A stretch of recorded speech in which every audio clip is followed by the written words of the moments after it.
And we'll kick off first with a little bit of introductions to see who's around the table this morning. I will call on folks if you don't mind. Bruce, do you want to say hi?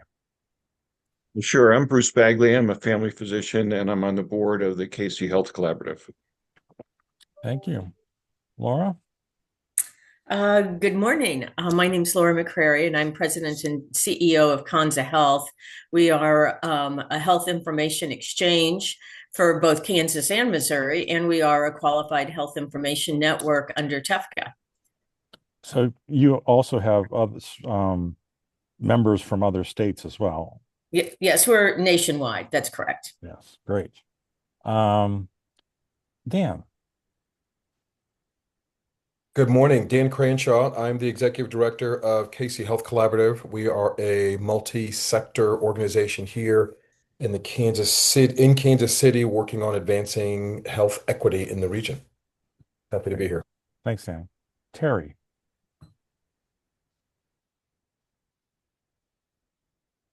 Hi, I'm Terry Eck, and I am with Prescient Healthcare AI, and we are a company that helps mid-sized companies manage their health expenses and get them under control. Great. Welcome. Thank you. Deb. Good morning, everybody. I'm Deb Cisco from University Health. I'm the manager for patient advocacy and engagement. Nice to be here. Great. Doug. I'm Doug Hohulin. I'm on the Kansas City AI Club board member, humanities chair, and just wanted to announce, I put it on the link, the chat. There's the Greater Kansas City HIMSS webinar. Patients are bringing AI into the exam room. Now what? And I'll be presenting that with Dr. Harvey Castro. Great. Look forward to that. Jacob. Hi, good morning. My name is Jacob Bosch, and I work for a company called Social Balances. We're working on a project now that teaches investing course for angel investors interested in the life sciences in conjunction with the BioNexus. Great. Stan. Stan? Yeah, I'm Stan Edlovich. I'm semi-retired adjunct faculty at both universities, and my interest is in pharmacoepidemiology, but why it applies to this is because these are the guys who are playing around with all the large databases, real-world evidence, so it really fits in here. Great. I appreciate seeing the link there. Daniel.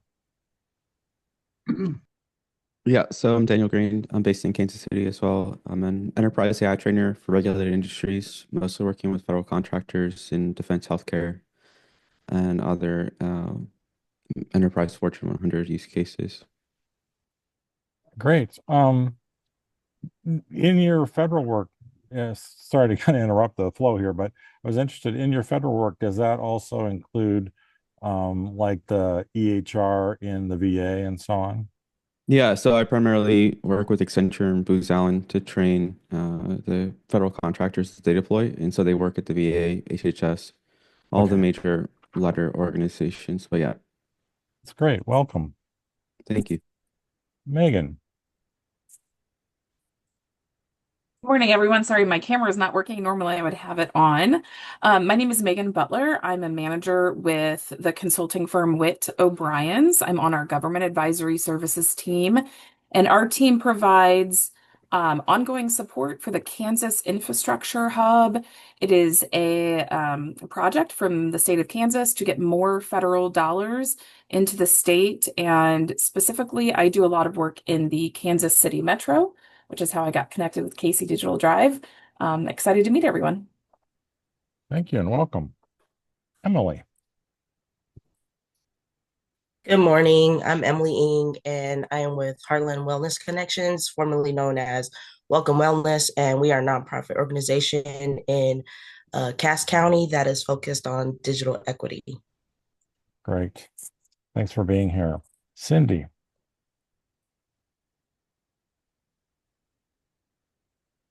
Good morning. I work for a consulting firm called Right Triangle. We deal with data holistically, so from advisory to execution. My role within the company specifically is healthcare and life sciences. But with that outside of Right Triangle involved quite a bit within the community, to the point of my plug for HIMSS is that I'm the acting president-elect this year. And so, as such, that our last in-person event, so very excited to have Doug as one of our webinars. So we'll continue to have webinars throughout the rest of our fiscal year. But our last in-person event is April 30th, and it is our fundraiser for the year. And this year we are supporting Cornerstones of Care. So this week is the last week to get discounted tickets, which is my shameless plug, is why you should go out and that event. That's great. But yeah, No, please, stay everyone there. please have yourself or one of your team members remind me of that so that we can get those notifications into our announcements as well. Okay, I will send that to you. Thanks, John. I appreciate Thank you. Yeah. Kevin Mills. Yeah, hi, I'm Kevin Mills. I'm the president and CEO of Ad Astra Bio, formerly known as BioKansas. We are a Kansas-based biotechnology industry association and affiliate of the National Biotechnology Innovation Organization. Great. Thanks, Kevin. Lucia. Morning, everyone. My name is Lucia. I'm the Associate Director for Health Equity for United Healthcare Medicaid Kansas. Great. Welcome back. Nick.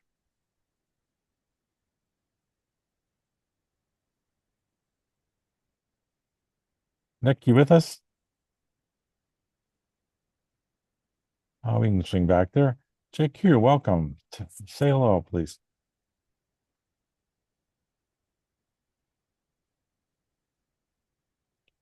JQ? How's it going, everyone? I'm sorry for my tardiness. My camera's off. I'm coming from a pretty vicious flu. Sorry. No, it's okay.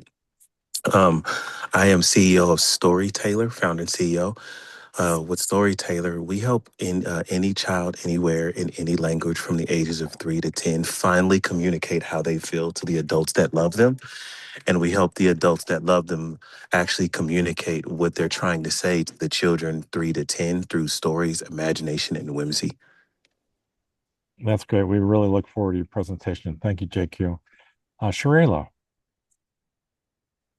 Hi, good morning. I'm Sharayla Haynes, the Community Partners Project Manager for Frontiers. We are a clinical translational science institute and always interested in health innovation. Thanks, John. Jody. Good morning. I'm Jody Schmidt, Executive Director of the University of Kansas Health System Care Collaborative. We have 93 rural members across 79 Kansas counties. So as usual, I am dialing in from the road. Thanks. Yes, I understand how busy you are. I just want to let others know that Jody and her colleagues were responsible for the submission of the Rural Health Transformation Program application for the state of Kansas. That was not only successful, but was awarded with $22 million more than they requested. So Jody and her team's work was just outstanding. And we will be highlighting that on March 30th in an evening program, one of our digital health innovation forums, because the transformation program involves a very large amount of technology. So it will be important for us to learn that. And we really look forward to engaging with Jody and her team at that event. So thanks for being here, Jody. Okay, Tyler. Tyler? Hey, good morning. This is Tyler Van Loo. I'm with Snowflake as a healthcare specialist. Great, thanks. Thank Kendra. you.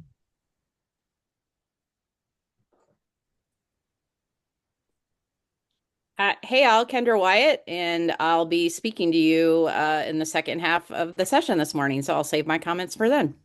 Great, thanks. Scott.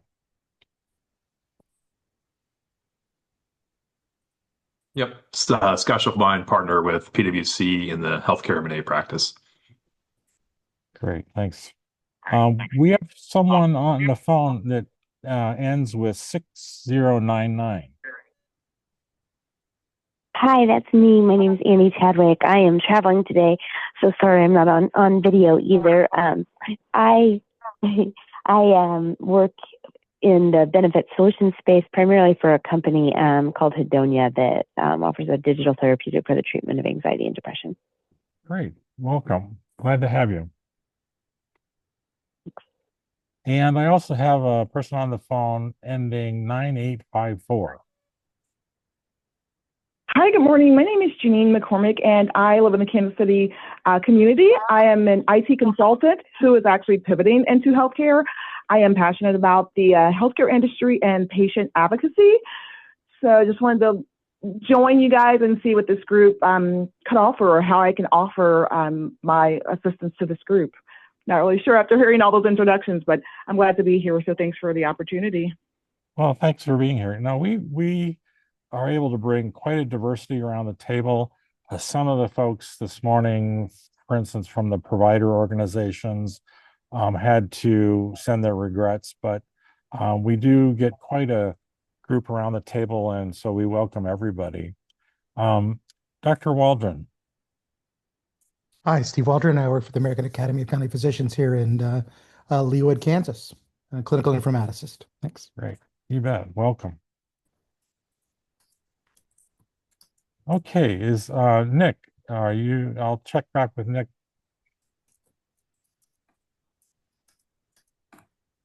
Must have stepped away. Have I missed anyone?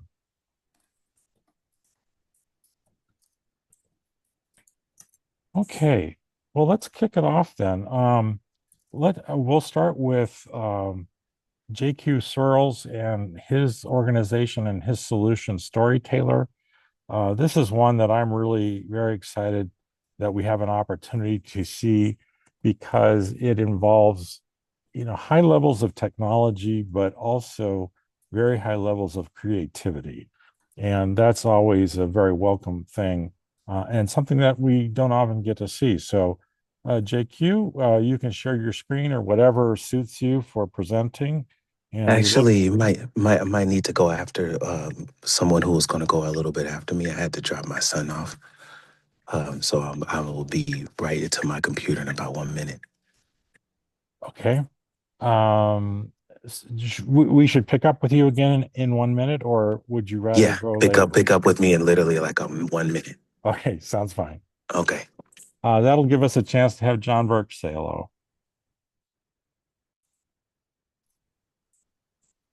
John, you there?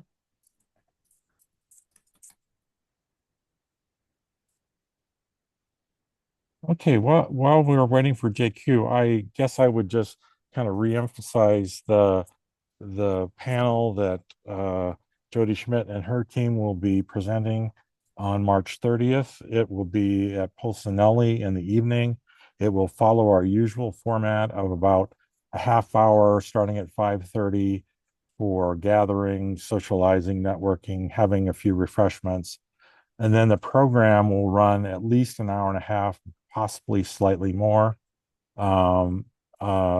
Jody will have with her Dr. Bob Moser, who many of you know has had very senior positions throughout the University of Kansas Health System and Medical Center over the years, was the dean of the medical school in Salina for a time, and is really the founder of the Collaborative Care Network that is the accountable care organization that KU has across the state, primarily primary care.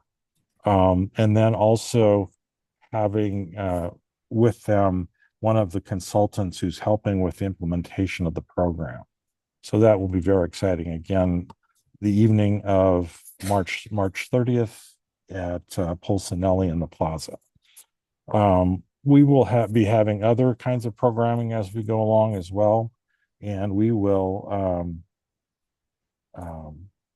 announce those things as we go along. one of the things that we're doing right now that I was really excited to be a part of yesterday was KC Digital Drive and our partner Digital Health KC, as well as the University of Missouri Kansas City Innovation Center and the Pipeline Organization have been doing a large-scale project with the Economic Development Administration to raise up and grow digital health organizations in the Kansas City area. And there was some funding available to help organizations here take kind of the next step. It wasn't super substantial funding, but it was enough to spur individual projects within companies. And we have had a competition for that money. And just yesterday, we heard a group of different innovators in the community and their proposals for winning some of those funds. And that will continue through this week. And what I guess I would say about that is that these organizations all came from very different angles about digital health, yet they were quite clear about what their needs were and where they'd like to take things. And so it was really quite exciting to listen to what's going on in the Kansas City area, and we will announce those winners when we have them. And so we'll allow JQ to take us from here.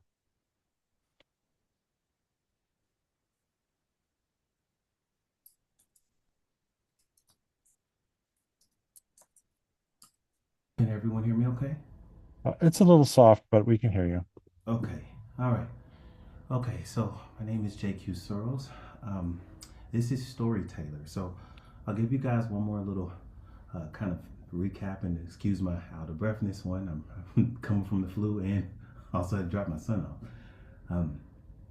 So with Storyteller, we help any child finally be able to communicate how they feel to adults, to caretakers, to anyone in their care circle. Finally, the best way I can explain it before I show you is a 4-year-old may not ever really be able to tell you how they feel. They may not tell you exactly that they're stressed out. They may not tell you that they're depressed. They may not tell you that something's going on, but what they will tell you is that the fart monster may not necessarily want to go to fart school. Or they may tell you that the chicken butt character may be scared to go to, to the chicken butt farm or whatever that may be. And one of the things that we can do is we can translate that exact emotion. We can translate those feelings, and we can finally communicate that to adults.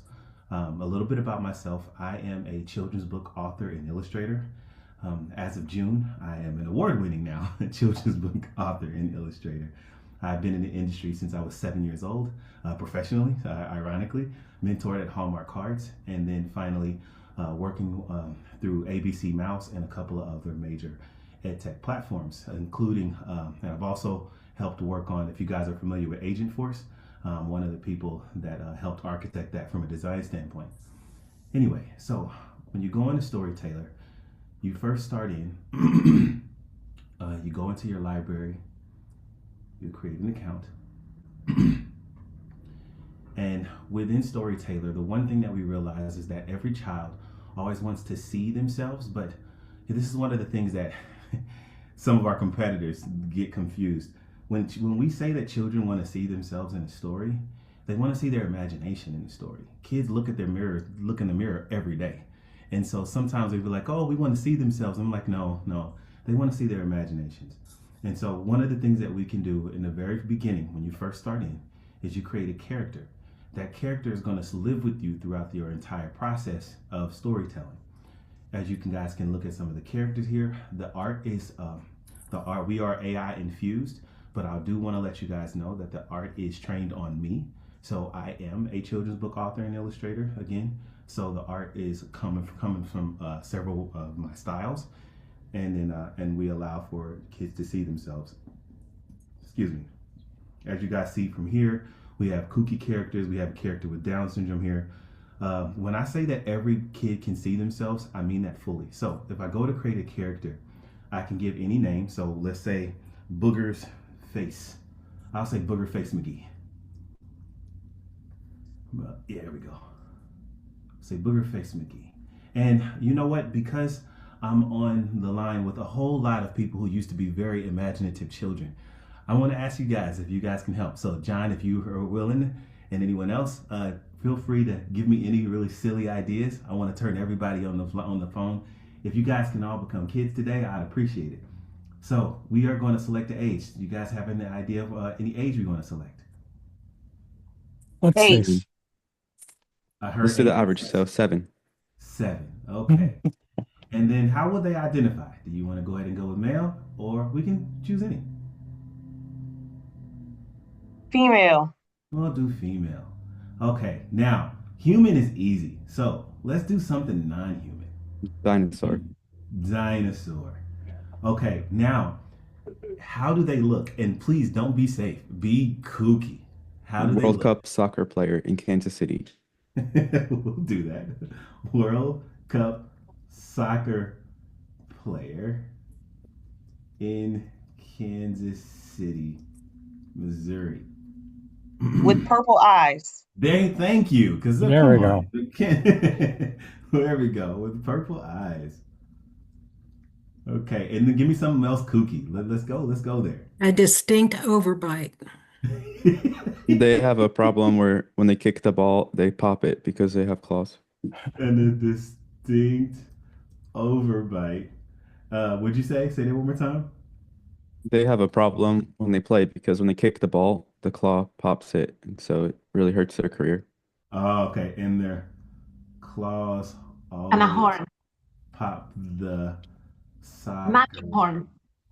ball. We'll say that one more time. A magic horn Oh, in the magic horn. Where? in the head. Okay, on their head. Okay, I'll say on her head. Okay, and then I'm going to put this in another place so I can show you. All right. So here's the magic of storyteller. You see where we say it's personality trait? I'll go ahead and say brave.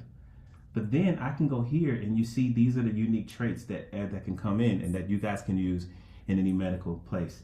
So we are currently supported in Nemours Children's Health in Florida, and we're supported at Children's Mercy Hospital, and we're also supported at the Children's Place. And this is where the magic of that comes in.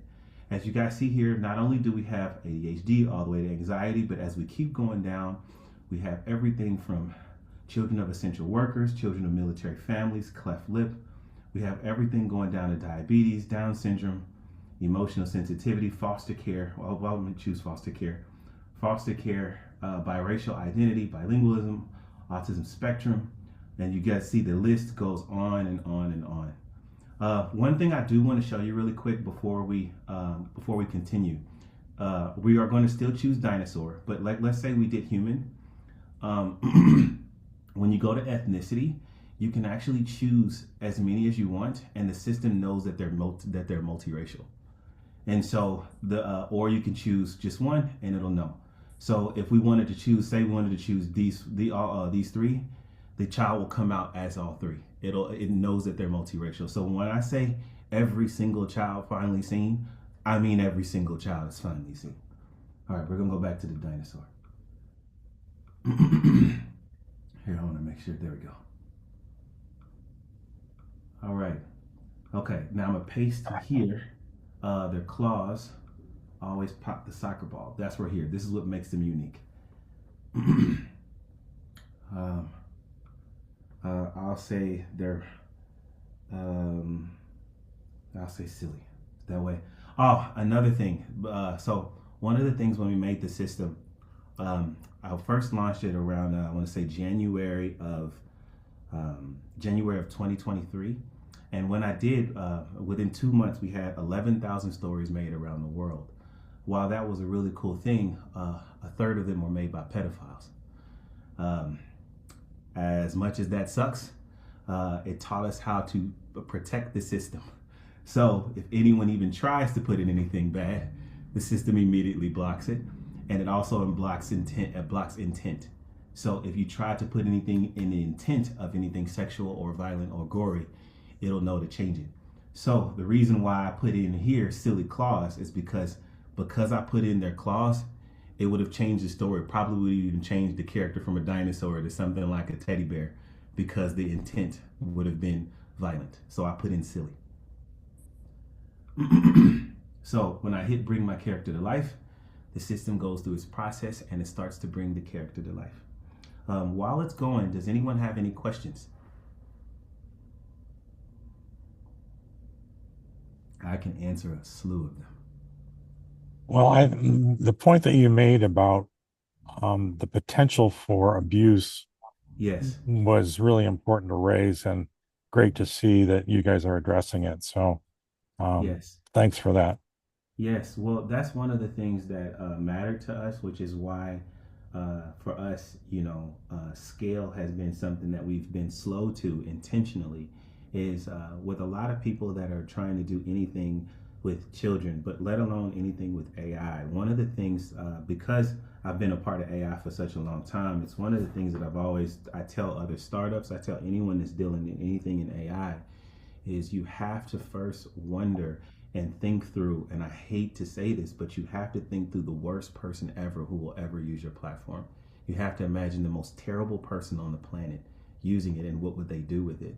And then once you do that, you have to go backwards and protect from that person to the safest person, not from the safest person to the worst person.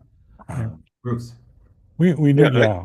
Go ahead, Yeah, Bruce. I imagine there's younger children need some coaching. How do you make sure that it's from the child and not from the coach?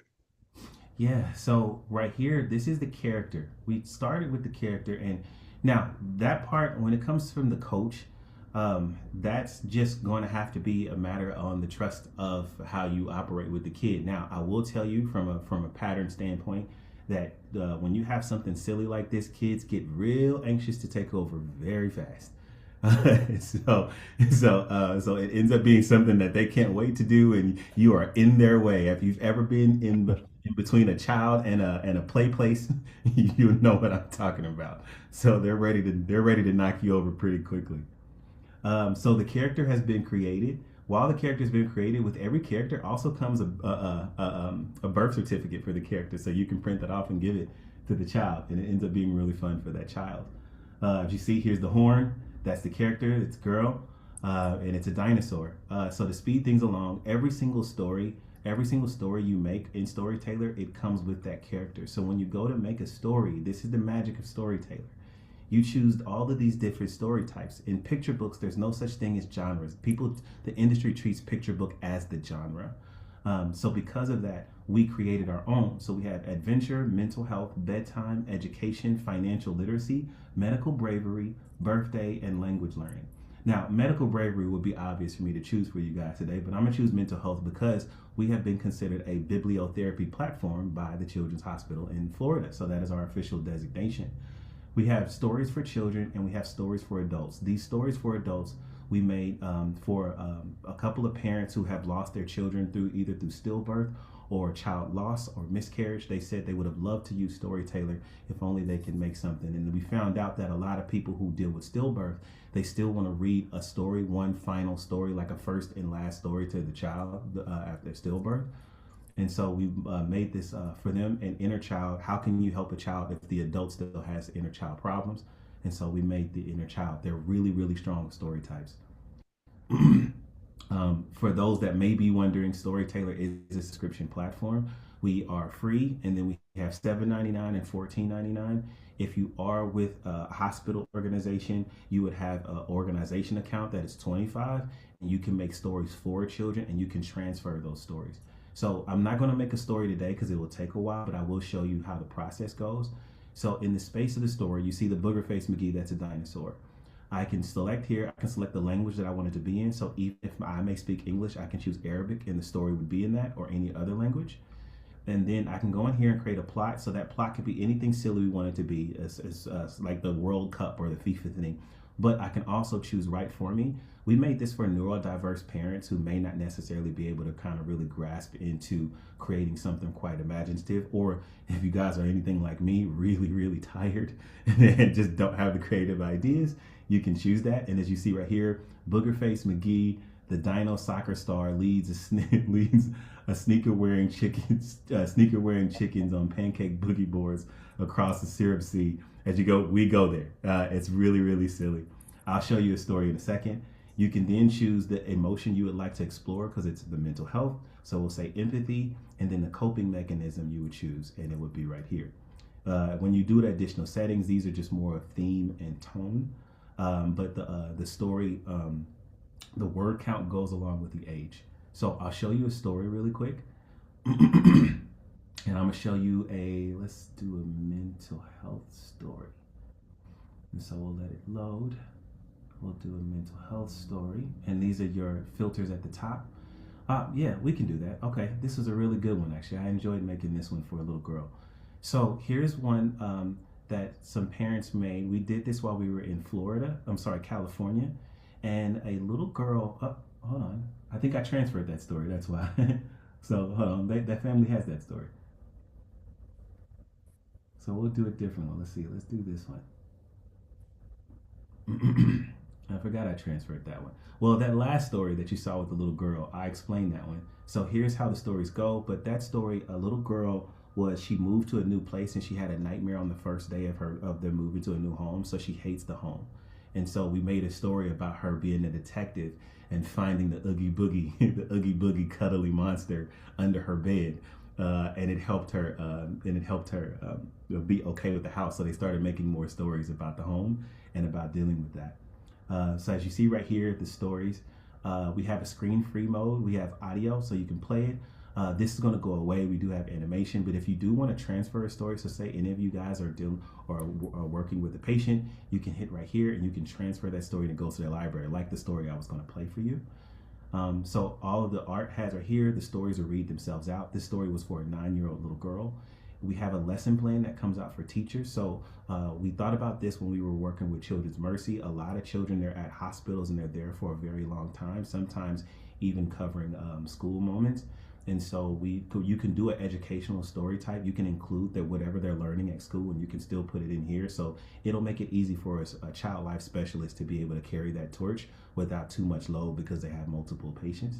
And then we have a reading activities, and this is what you can do. And you can print this off through the PDF and you can actually do activities with your child away from the screen.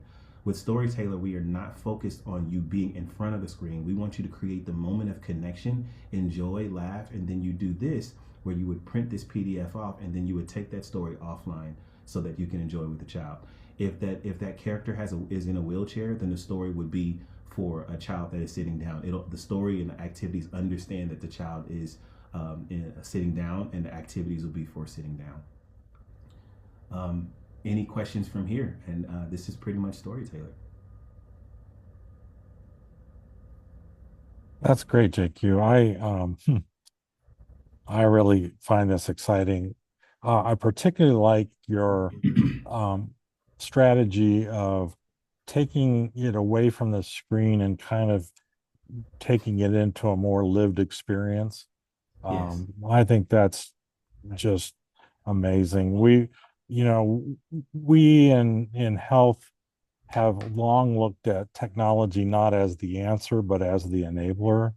Yes. And that just suits that approach to the T. So thanks very much for that.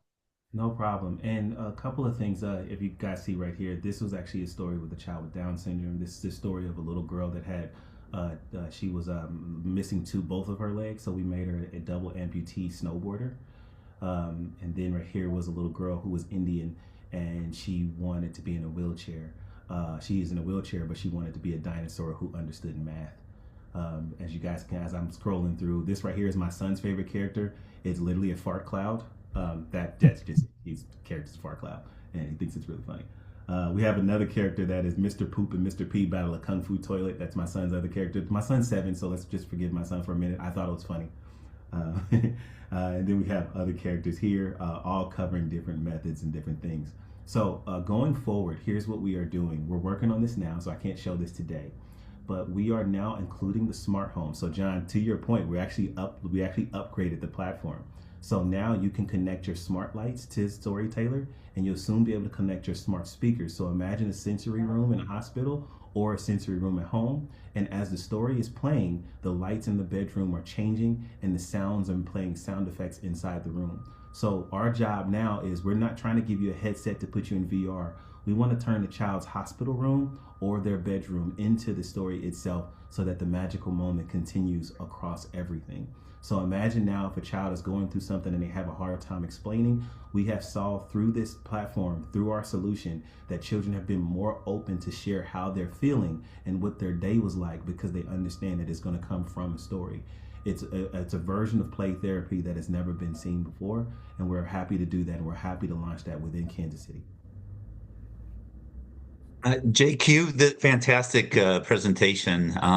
Could you put your contact information in, your email address? One comment is I spoke to 600 high school students from Blue Valley District on as part of a panel on AI and and using AI tools. In fact, I posted a couple of things that I created for the presentation. But yeah, understanding how to first, young people, children and teenagers, how to use AI properly is absolutely critical. And this looks like a fantastic idea. I agree. Thank you. Daniel, would you like to weigh in here? I see several comments. I apologize I didn't change the screen view, but what would you like to follow up?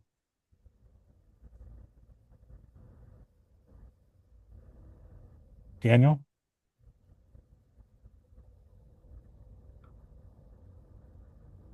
Okay, just I'll draw your attention, JQ, to the comment from Daniel Green. If we need to make a contact there, I'll be happy to help out. Other comments and questions from the group?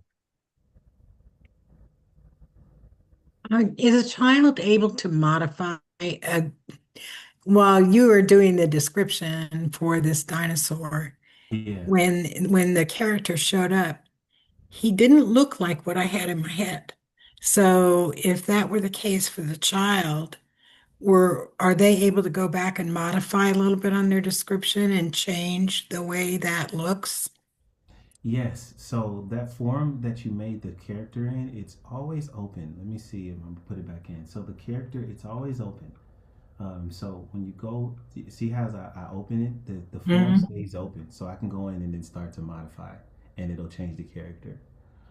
We are going to make the character a bit more going forward. If you can give me a second, I might be able to show you how we've evolved since then. So give me a second. I have sent a lot of these to a friend of mine. Give me 1 second. So the next version of the platform is we're able to do a lot more, change a lot more things with the characters, and I'm pretty proud to be able to do that. So I'll show you now. This is one of the hardest things to do in all of storytelling, and it is the one child that is ignored the most, as you guys can see. Can you guys see it? I'm really, really excited to bring this into the platform. We can officially do children in Halo devices. But I still have it. I apologize. It's okay. Yeah, and so we'll be able to, let me see if I can come bring it in.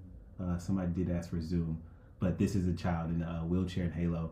We wanted to try out different things, but you will be able to customize characters even a bit more onto the new platform that is coming in a couple of months.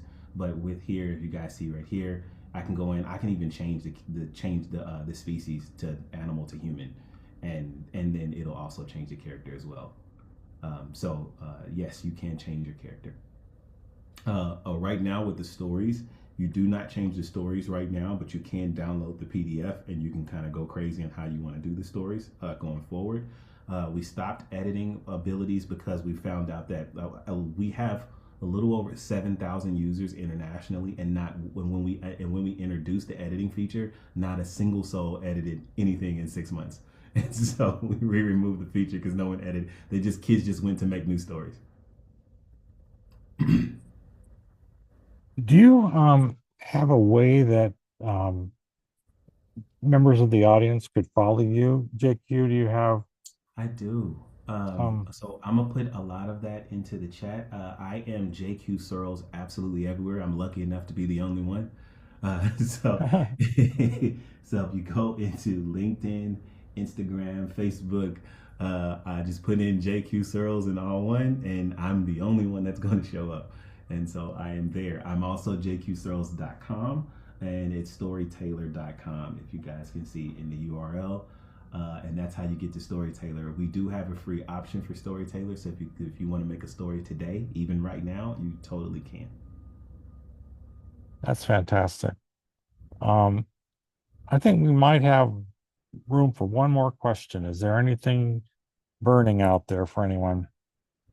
Oh, I do want to announce that Yeah. we are partnering up with Amazon Alexa.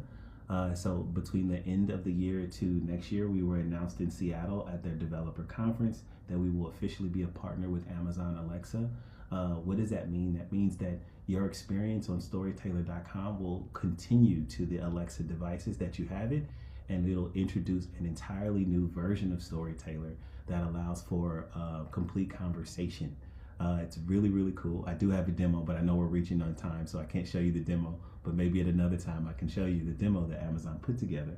But that will put us in 200 million homes around the world to pretend, and anyone can go in and say, hey, Alexa, read me a bedtime story. And if they have the Storytailor account connected, it'll say, opening Storytailor, which story would you like to read from your library? Really excited about that. That's really great. Oh, JQ, it was a real honor to have you with us here today. Thank you so much for sharing this, especially since you were kind of under the gun this morning and not feeling particularly well. So this has really been nice. And I look forward to following your success. Congratulations on the Alexa thing. That sounds really exciting. Thank you so much. You bet. Well, I guess we'll switch tracks here, folks. One of the things that one of the members of our community raised last month was understanding that some of the members of the group would be attending the Assistant Secretary of Technology Policy meeting in Washington this month, that maybe we would like to have some kind of report out or recap of what went on there, which is important for quite a number of us around the table here as to what is federal policy, where are things landing with respect to standardization and interoperability and so on. And one of the members of our community, Kendra Wyatt, was able to do that. And she's going to take us through kind of the big points and then drive that toward a very meaningful use case that comes out of this conversation. So I will turn it over to Kendra. Good morning, everybody. John, I think I'm sharing my screen. I don't know if you can see it or not. You are, but it's not expanded. We're still seeing your thumbnails on the left. Okay, let's. How about that? That looks good. Okay. Well, then I'm going to jump in and you help produce this. And if you could go ahead and do that first poll, that will help just set the stage of the types of everybody that are in the room. And right off the bat, yeah, we wanted to find out, was anybody else there? Anybody else share the experience of the Omni in Washington, D.C.? Kendra, this is Laura. I was there. I'm bummed we didn't catch up. This is why we got to coordinate and like, who's going? All right. And we'll see what kind of answers we get back. And then a different question, if you want to comment, there were some sessions that you could listen into from afar, so that would be part of it as well. Okay, so yeah, we did have a couple folks. Good. And we're going to open up the conversation later, and we want to hear everybody's opinion about that. So what I'd like to do for you today, hi, everybody. My name's Kendra Wyatt. I spend a lot of my life energy right now with CABE Consulting. But for the purposes of this conversation, I'm going to speak as, number one, a mom, as a Cernerite alumni, and a provider is the reference point I'm going to give you today. And oh yeah, there we go. The question about who is everybody these days. Yeah, so I'm gonna answer too, and I'm gonna say I'm here with my provider hat on. So some background about me. Number one, I'm gonna give you a raging moderate view of high tech and what it's doing to make a difference in the lives of pregnant women and pregnant people and providers who are working with pregnant women, because that's my context. But I also wanted to come with you from a perspective of being a mom. And I am adamant that moms are the original, we are the original EHRs, we are the original health information exchanges. We culturally do the work, the majority, everybody says 80%, of all the direction of where healthcare decisions, how and when they get made. And I will continue to be an advocate to say, well, then let's center our infrastructure on the user design of mom. My background is industrial engineering. And out of that, everything's an input and an output. And when I see what we have today as a healthcare system and as our outcomes, I just sit back and consider, well, we're getting out of it what we put into it.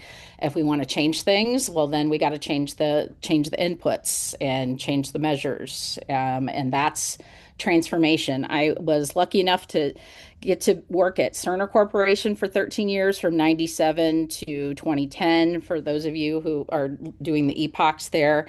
And I left gracefully in 2010 because I was so fired up. I had just become a mom myself, and I was so fired up about the lack of healthy birth options. I had been able to travel to Rwanda and Haiti, and I'd seen how the rest of the world really focuses on maternal child health and uses midwives and escalates up to other levels of physician and facility where warranted. But otherwise, normal physiologic birth is primary care for human women.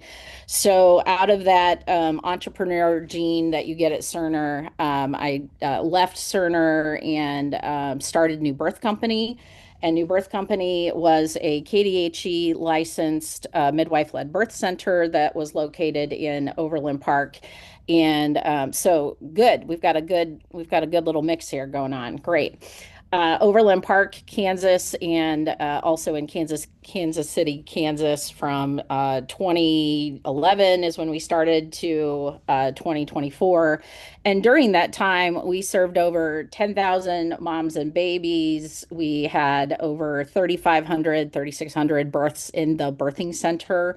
And we were serving folks from 44 counties. And I think that's important in the era of the rural transformation work, to understand that we have people who are traveling hours to a facility to have primary physiologic birth because they do not feel like their needs are being met in those communities. And that is the most affordable, the most, low risk, the most low tech opportunity we can to improve birth outcomes, but we're just not structured correctly to support that today. So I'm really excited about the Rural Transformation Fund, and also the CMS, CMMI, Centers for Medicare, Medicaid Innovation Center, Transforming Maternal Health grant that Kansas also has for the next 10 years.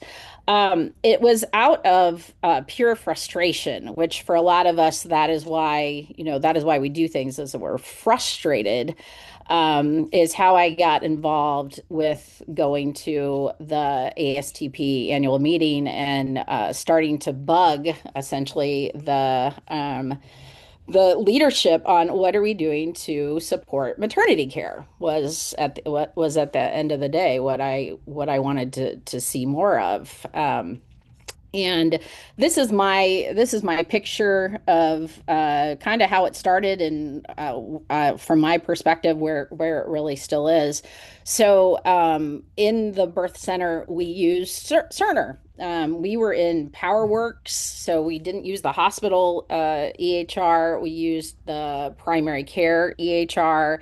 And those guys were fabulous enough to build in some rows and some DTAs so that we could do labor and delivery, normal physiologic birth, APGARs, everything you need to intermittent monitoring, everything you need to chart for KDHE licensed birth center, and then plus we were nationally accredited by the Commission for the Accreditation of Birth Centers as well. So we had a really strict protocol, is the point, and I think that's real important as we talk about the adoption of TEFCA and QHENS, and now we're talking about AI. And what we can do with FHIR is that all of those things really lend itself to maximize their utility when you can say, do I have a care protocol? Do I have a process that's well defined?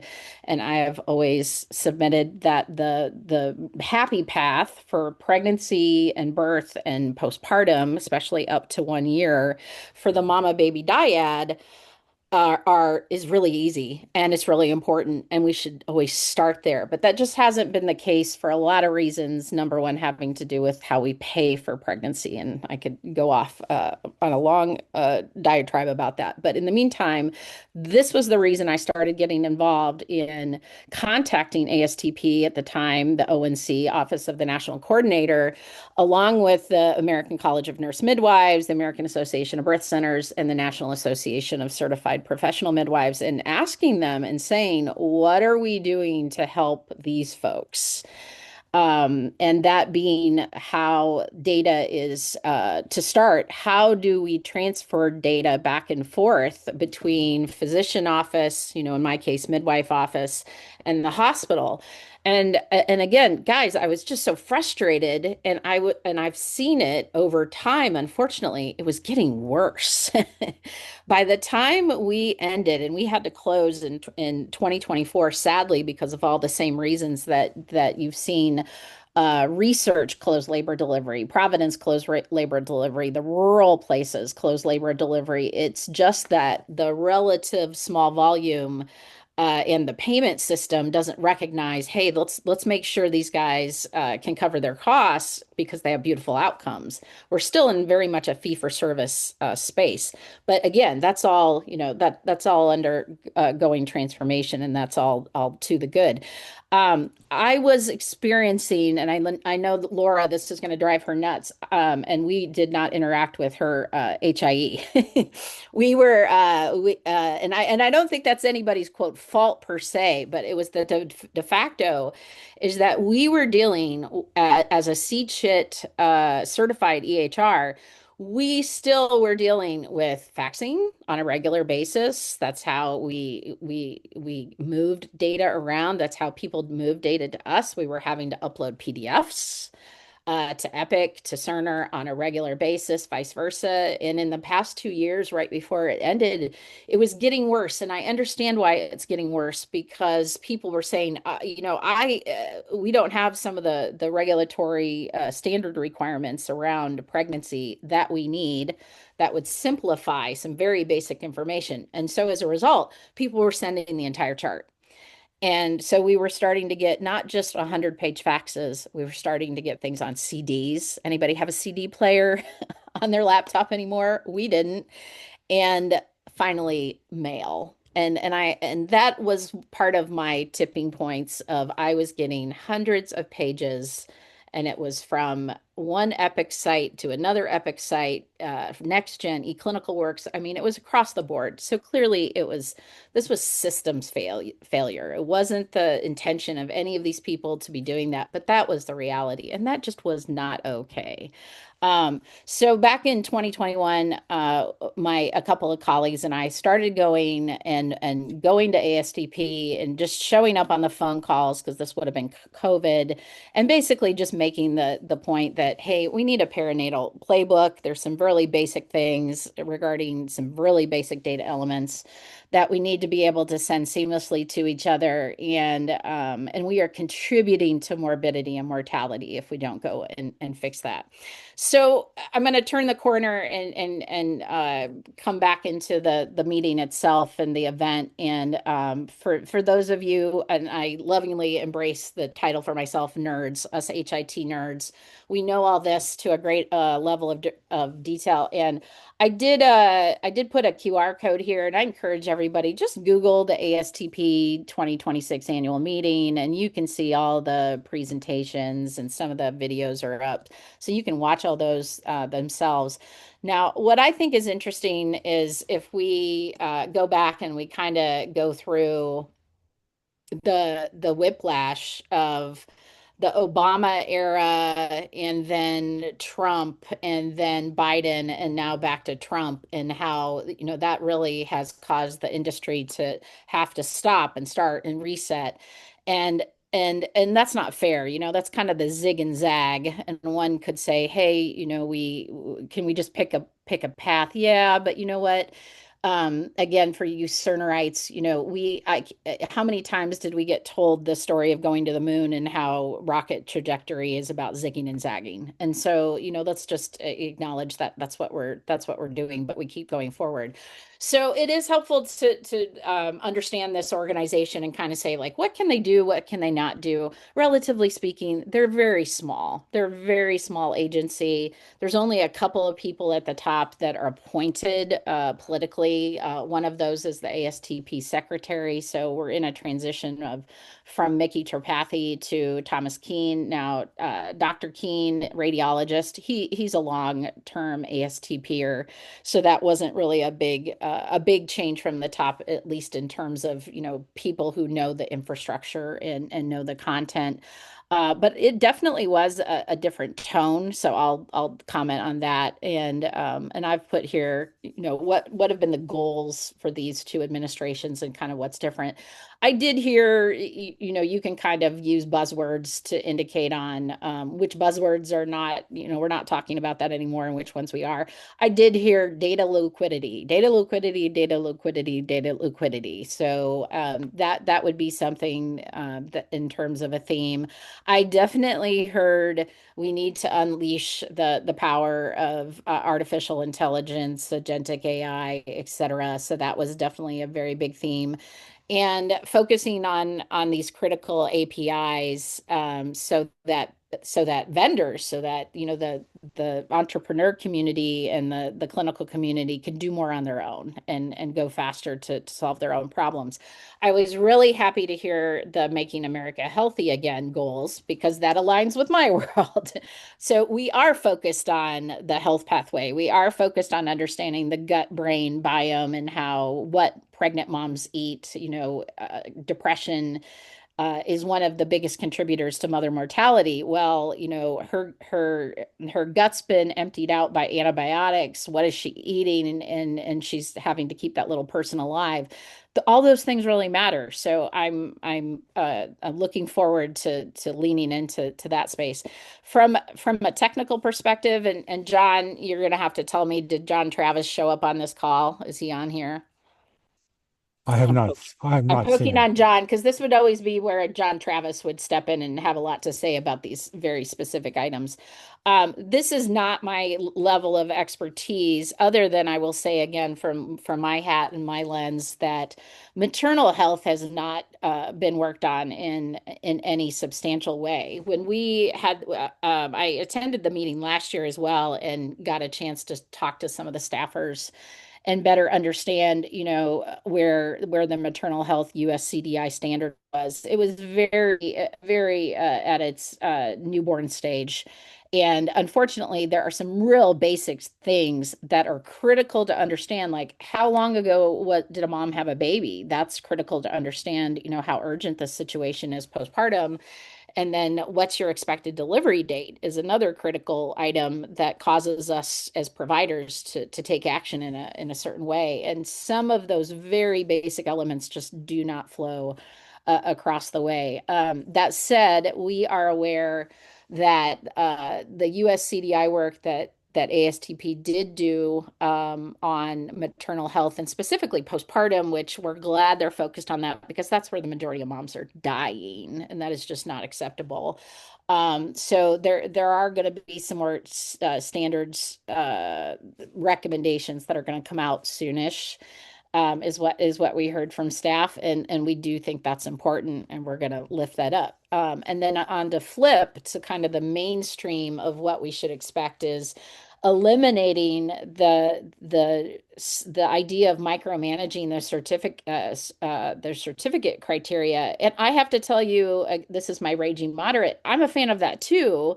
And in talking to some of you in the interoperability world, you know, the idea of having to mandate all of these very specific, domain-specific criteria across all of these different EHRs does not make sense. And it only supports that walled garden perspective where it's only the largest organizations have the capacity, financial and workforce wise, and just scope to be able to focus. And instead, I am hopeful that we really focus on the critical pieces in terms of the pregnancy episode of care and allow the people who really deep dive in spaces to have those systems. For example, the EHRs that maternal fetal medicine people use, you know, GE, et cetera, and how they interpret images and create reports and all that. That is not something that we should apply across the board. That's not something that we want every single critical access hospital nor FQHC to have to manage.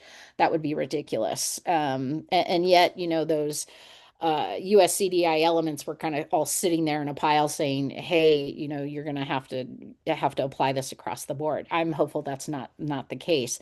On the AI strategy, it's definitely at the very top of the administration. You've got two different approaches on wanting, you know, one approach was more concerned about the regulation and you know, limiting perhaps what gets out of the box. And in the Trump administration, we want to get it out. We want to go try a lot of things, and you know, again, that's the zig and zag, and we'll try things, and we'll say, hey, we went too far with something. Okay, it'll come back. I do want to comment, for example, the ability with the Storyteller app, you know, the ability just to manipulate people's images, that's going too far, and that's certainly a space in healthcare that could really mess with a lot of things. And I do think it is vital when it comes to trust. That was that's also two terms I would contrast, is that the last couple of years have been about privacy. The next couple of years and going forward to center trust. And I am adamant that if we do not create trust in sharing this ubiquitous data liquidity of information about pregnancy, we will lose women's trust for a long time, and it will take us a long time to get it back. So I just think that's got to be adamant about recognizing the healthcare space as being about patients and about us serving their health needs. In terms of the org chart, now I do have to comment just because it was interesting, is that I think the org chart changed the day after we left. So Dr. Keene doesn't report directly up to Secretary Kennedy. I understand he reports through a counselor who reports up to Chris Klomp. And I'm a fan of that because one of the things I really want to see is I want to see alignment with CMS, and I want to see alignment with how we pay for pregnancy, and to use that as a use case. I've seen, I just have to encourage everybody, if you haven't used AI to come up with your own irony cartoons, oh my gosh, it's so good for it. So I just have to lift up and say, oh my gosh, it's great. And John, if you want to throw another poll out there, just as another, why did we get into this in the first place poll? So I think it's the next question that we have pulled out there. If you want to put that out there. You know, one of my biggest takeaways was hearing Amy Gleason. Everybody knew Amy Gleason, DOGE, very important person, CMS interoperability frameworks. You know, that woman is one of our icons for moms as original EHR and HIE. And to hear her share her story of everything she does is to fight to change an ecosystem to support her daughter. And I will not cheer a system where her daughter is navigating 47 patient portals. And I don't know about you guys, everybody do your own check about how many patient portals we as humans are navigating. And then if we're helping our parents navigate their patient portals, that just isn't it. And I will talk a little later. I saw John Birch is on here. That we got to turn the corner on the whole patient portal thing, and we have to give people's information back to themselves. John, any progress on our little poll? I don't know if I can see it. For some reason, it won't let me launch it. If I Oh, can. maybe it's just the picture, and it's okay. I'll keep bravely moving forward. How All about right. that? Very Okay. good. Very good. Yeah. Thank you. Okay. I'm gonna keep cruising on here. Okay, so another theme between the data liquidity, the AI was definitely Tefka, and again, you know, great to have Laura on here. She knows way more about this than I do. I will give you my personal outsider perspective is that here are the things I'm happy about. So I sound like such a downer, but I want to be an optimist and share some things. Number one is that when I think about how long we all have been talking about this and the idea of not having a national person identifier, an NPI for the person, I believe there is no excuse anymore. I believe we have an answer, at least for the super majority of humans, and that is tied to Real ID. So because of this point forward, you talk about Social Security Administration is tied into creating a login.gov. I see every day in real life where the elderly are veteran 83-year-old guys are navigating, showing the back of their driver's license, proving their identity, and saying, yes, I'm eligible for their benefit at Home Depot and Lowe's for their military benefit. And with that idea that, yep, I'm me, I've gone through a process, I really say who I am, etc. I know we need to build a system going forward where we no longer spend all this time figuring out patient matching, where we actually identify in the back of the backbone that we've got an NPI. That's my perspective. And I want to contrast that with, and I'm looking forward to how Tefka and the QHINs and the trickle down to the AHIEs, how we really start seeing movement and prioritizing whose data we're moving around with that. And I'll give a couple examples. So, you know, this came from Tefka as being, hey, you know, they're wanting to be able to speed up disability benefit decisions so they can pull all the data very easily all together and make the calculations. And certainly that's a, you know, complex decision-making process that now perhaps AI can help with. A couple different populations that desperately would benefit from this. Pregnant women. We would absolutely benefit, especially when we're talking about rural moms who we know are receiving care in multiple places in their rural communities. And then we know because we don't have labor and delivery, we don't have birth centers. We perhaps don't have perinatal outposts set up yet. And then they're coming into town very, very far away. You know, I've navigated myself as a provider, getting the urgent phone call from a provider and asking, "Do you guys have Group B strep status on this person?" And it was somebody we hadn't seen for months. and yet that data hadn't been provided. And that's a big deal in our world. When we know someone is positive, then it kicks off another protocol regarding antibiotics, and we need to pay attention more to the baby. So, we need to really rally around this at the state level around pregnant people. The other population I'd really like us to rally around at a state level is our folks who are covered by home and community-based service waivers. And so these folks may or may not be disabled. The ones that are definitely severely disabled. I have a friend that I've chosen to walk her pathway with her, and she absolutely struggles. She's paraplegic. She's deemed paraplegic. She's got heart issues. She's got this, she's that. She's very rural. And I see her struggling to navigate, and I see her providers struggling to navigate because none of them have the whole picture. And I'm very hopeful that is a population that both the rural dollars and just the state Medicaid programs can better concentrate and better align with this capability. I will, though, comment that I don't get excited about process measures. So these guys, there was lots of slides, and it showed a nice little bar chart and all of the documents that were exchanged. And the reason I don't get excited about that is that I saw the number of documents getting exchanged via fax, via mail, via CD grow, but yet the level of actual information and actionable information was actually shrinking.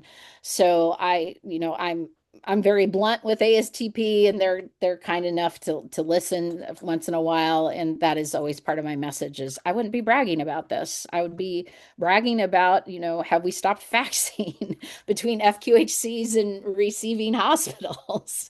Have we moved the needle on outcomes? Those are the things that I want to see more of. Now, that said, I could get excited about moving documents if we were moving documents into my bank account, in my health bank account. That I think I would get excited about. So coming back to this picture, and I'm going to land here pretty soon so everybody can say their 2 cents, because I'd certainly encourage it. Coming back to this picture, if I just look at if I just listen to the message that Dr. Keene shared, he was like, you know what, we are focused. We are going to work on what we have been told to do by statute, what we are told to do by law, by appropriations. I will lift up another bright spot is the work being done on mental health. And I want to give kudos to the bipartisan appropriations that came from Ron Estes and Sharice Davids to increase the capability for our mental health centers. That is fabulous. And I'm so proud of that coming out of the Midwest and coming out of Kansas. That is exactly what we need for maternity care. We need that kind of focus where we push dollars into providers who have really been on the outside. I mean, when I hear about a licensed Medicaid provider still practicing on paper, we're just not doing something right. So it's been a long time since the original meaningful use dollars went through, and we need another lift like that. Now, that said, I'm not necessarily a fan of just throwing the money out there and saying everybody should just go buy their own thing. I really think the state plays a role in saying, you know what, guys, we got 2 options or 3. But you got to pick one of the 3, and we're going to buy it for you, and we're going to administrate it for you. Because if we are going to have any small providers left in America, we are going to have to provide some of that infrastructure for them, some of that management infrastructure. Otherwise, that is, billing's the number one reason why providers stop working for themselves, and they go get employed and they just join the rest of the structure, but followed by, can they administrate the systems necessary to even participate in our modern healthcare system? And so this has become this is the chasm. And I think it is vital. I think culturally it is vital to our communities and also just the American experiment for us to continue to enable innovative providers to be able to go out on their own and set up their own shingles and provide something different, because that's where we see innovation. That said, that option of that infrastructure, I really think needs to come through the state. One more note about this picture. Another reason why pregnancy, besides the fact that CMS Medicare does not pay for pregnancy, only a tiny few number of pregnancies are paid for by Medicare. And so therefore our payer infrastructure is very fragmented between private and state Medicaid. So we really have to have the states lead on infrastructure in this space.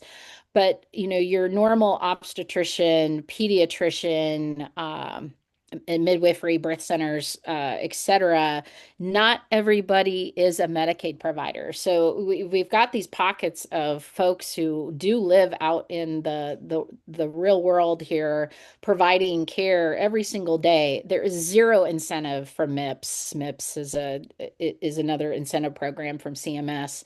And it just does not apply to our world well. And that needs to be understood, is that all of the incentives for us to participate just strictly on, you know, if you aren't a Medicaid provider, what incentive or infrastructure do you have to support you connecting to your local HIE? There's just not a lot. And that's not to say the experience is the same across the board, but it is not the easy button. And that is really what we need to do. So what do you do about all this? Well, besides taking our complaints and our recommendations to ASTP and saying, hey, you know, you're pouring all of this rural transformation money in, all of this integration. Many states, including Missouri, Kansas, are interested in maternal health. And, you know, part of the message I took to DC was, you're asking 50 states to work on integration between EHRs. That's ridiculous. There's got to be something where we bring the work together, because that's just not fair. It's not fair to the little states. California can knock it out. Texas can probably knock it out, but not and you know, Kansas, Missouri's got a good shot, but that's just not right. That's a waste of time. We need to do that at the very top. So some of the advice that we got from ASTP was, look at the National Cancer Data Summit and lean towards having similar events in perinatal care. And I do want to pause and say, I'm going to continue to say maternal and perinatal, and that's because we have a pediatric playbook that exists. It's existed for a long time. We're just absent in content regarding what to do proactively about mom. And the ASTP did do a congressional report about maternity interoperability, but it didn't say what we need to do. It just kind of commented on what had been done. So what I will say is, coalition of the willing, you know, if you oppose, you have to propose, is the culture, right? So there are lots of pilot efforts across the country, and we were able to speak to a number of our colleagues at the meeting, and we promised ourselves we're going to get together. And so that is the output out of talking to each other at ASTP. And these are 3 charges that we propose. One, just to do the heavy lifting on what needs to get done on postpartum interoperability. And that is from the discharge from the hospital, and then understanding there's kind of an immediate moment of time after you have a baby. And then there is a more traditional of like, what do I do after that? And then we have to keep mom alive all the way to a year, and knowing that so many of those deaths are happening in that postpartum period. And further, the numbers basically are all the same. That it keeps coming up from the maternal mortality reports that 80% of these deaths are preventable. And when you hear something like that as an informaticist, you say, holy cow, that's our job. That's where we can make a difference. If there's a signal in the noise, blinking, well, then we gotta have our infrastructure and our radar be pointed towards that signal and pick it up. So we want to focus on postpartum interoperability. We do want to the best of our ability, do a quick scan and lift up all of the work that's getting done across the perinatal episode, and also functionally, if folks are doing something in gravity, if folks are doing something in HL7, if folks are doing something with some fire use cases, being able to string those together and say, hey, let's be aware of those. And I'll give you an example of Lisa Nelson, who is part of Direct Trust, and I think they're holding their annual meeting here in Kansas City in the fall. She lifted up that she was continuing to work on specifically um, I think it's going into going into the hospital. It's the antepartum summary, which is called the ACOG summary. So it's basically, hey, you're going to have a baby. Hey, hospital, here's the deal. Here's what you're going to have to deal with this mom, and she is working on interoperability, those components. Between an FQHC that's on eClinicalWorks to Epic. That's a lot of market share right there. And here in Kansas City, if we could do the same thing with NextGen and Cerner, that's a lot of market share. And if we copy that and do that with Meditech, which is HCA, that's a lot of market share. That would solve a lot of problems just with a couple of vendors. So we want to do that. And then lastly, we do want to make recommendations and just call the question on, are we only talking about executive action where we just need cross agency to work together, which is hard? And or do we need specific approach? Do we need appropriations to copy what had been done with the maternal health centers? What's the plan? But let's go make that work. So if you want to take a picture of any of these emails, these are the folks that are pulling this together, and then we are working with our colleagues at Sequoia, and HL7, and definitely Direct Trust, and a couple of folks working with Gravity and fire projects. And that's the next step of the this is our proposal. We're gonna go start working on it, because what we have is not acceptable. So I'm just gonna keep preaching the gospel of what I want. And again, for those of you that were at Cerner, we've been talking about this for a long time. I still want those independent health record bank and health record trust accounts. The term sovereignty and fiduciary oversight, I think, is critical. And I think America is very ready for someone to acknowledge it's our data, not the government's, and not necessarily a couple of technology companies. It's ours. Kendra, why don't we leave that up and allow for a few more questions before we close? Yeah, sounds good. And that really is the amen. And I'll just say this, John, and then I'll come back to this, is that this is not a passive conversation. There's an open comment right now about actions to unleash prosperity. Go comment. So I would just say to anybody who has a complaint or a concern or a proposal, go comment. The other thing you can do is, practice democracy and go request appropriations with your congressional representative right now. We're also in the window for that, and that is certainly my intention. So I'll land in saying I want my own health bank account before I die, and I also want I want pregnancy care to be paid off of clinical data, not claims, because it's just simply not necessary anymore. We could save our economy a third of the cost of healthcare that we spend if we would just move away from the claims administration process, and that is what we should do. Yes, John, let's open it up. Yeah, let's do that. I'll reserve comment here because we're so short on time. Anybody have anything to add? Just a comment. I really appreciate your presentation. Great material. One thing I've been looking at is patient portals and how many people use patient portals versus don't, and health literacy. And, I have to deal with my mom's patient portal. I have a couple patient portals myself. they work better or worse. There's not AI involved with that, though Epic is supposed to be coming out with Emmy. So we'll see. That's supposed to be in the Kansas health system. I just checked recently and I couldn't see they didn't have Emmy in my portal. The thing is I have very little data in that portal and more in my family portal. So this is the challenge, for health literacy. How do I get the right information when I need it is absolutely critical. Yeah. Yep. Yeah. Yeah. The idea, I mean, I know just in my own life that I have at least 8 portals myself, and it's just nuts. So, other thoughts before we close out? Well, one of the things that I guess I was able to attend these meetings remotely myself. One of the key things that I took about it is that while regulation is the work on regulation is sort of attempting to unleash new opportunities and so on, there isn't any new funding toward any level of advancement.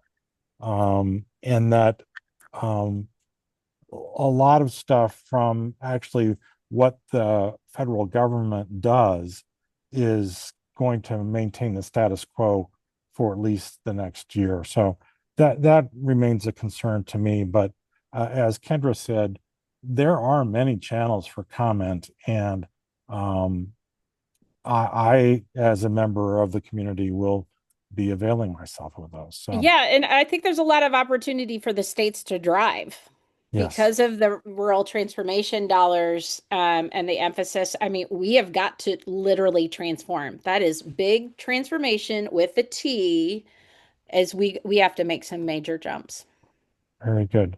Well, thank you so much, Kendra. I really appreciated the idea that we could look at what's happening at the federal level and draw real conclusions within a specific and very important use case. So you did that very well, and I'm grateful. And for everybody else on the call, I hope you got similar things out of that. And Kendra left her email there. If you have further follow-up or interest, I encourage you to do that. And then we'll shortly be sending out announcements for both the evening forum on March 30th, as well as our regular March meeting for the month. So thank you all again, and look forward to seeing you soon. Thank you.